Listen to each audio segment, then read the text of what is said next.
Hey, my name is Ed, and I'm sure you've seen an outlet like this before. This is an outlet that caught on fire.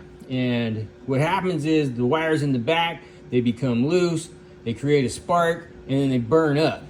The other problem that you have is that when you've got a cord that's plugged into an outlet like so, there's nothing to prevent anything from hitting the cord or damaging this faceplate.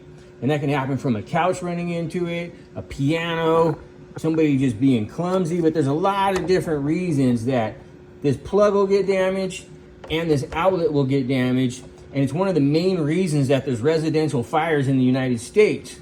So I took this into consideration and I came up with outlet armor. Now what outlet armor is, it's a protective cage that you can put on with no tools. Nobody likes to be able to mess with electricity. They just don't. I do a lot of service work. I do a lot of handyman work. I replace these outlets all the time when they look like this. And to find a solution for that, I came up with this. And what the outlet armor does is it creates this cage so that when the outlet has a plug in it, like so,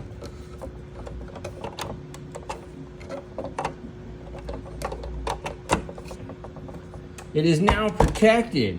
Now the great thing about the outlet armor, or one of the great things, is that as you can see on the sides, there's a cutout. So if you already have something plugged in, or you have a power strip that's plugged in to the outlet and you don't want to remove it because you have a bunch of things like your computer, your router, a TV, or whatever plugged into it, you don't have to, because you can just plug it in the way that I plugged this one in. Now, if you do want to plug it in from the side, well then you can do that too. Sorry for my camera work, but I'm not a professional cameraman and I'm doing this by myself. So what you do is you pull it through, get a little excess, plug it in, and then you pull that excess cord out. Now again, it is protected. Now this is 3D printed. I went and bought a Bambu Lab printer so that I could print this. It can withstand over 400 pounds of pressure on it.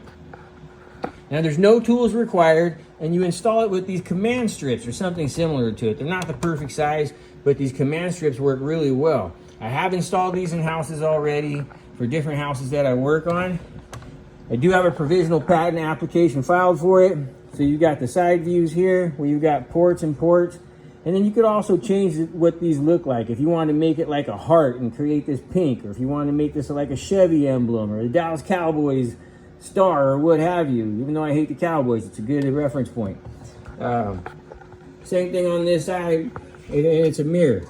So that's what this is for. It's just to protect the outlet so that nothing's going to break it, nothing's going to get it to wear out prematurely or cause the wires in the back to become loose. Now I have taken this to the San Jose Fire Department already, to one of the battalions, and they like it enough that one of the guys, he's beta testing this at his house with his kids. And this is something that it's just needed. It's going to save a bunch of lives. It's easy to produce, even though this is 3D printed. Injection molding is probably the best way to go because it'll bring the cost of manufacturing down. Right now I'm using PET GHF, which is one of the really strong nylons that you can use, nylon plastics. And for me to print this at home, it costs about $3.60. And I know that price can get cut down to probably less than $1 with injection molding. So this is it. This is outlet armor. My name is Ed Esters. My brother Peter Esters and myself invented this. And we would love to work with you and save a bunch of lives.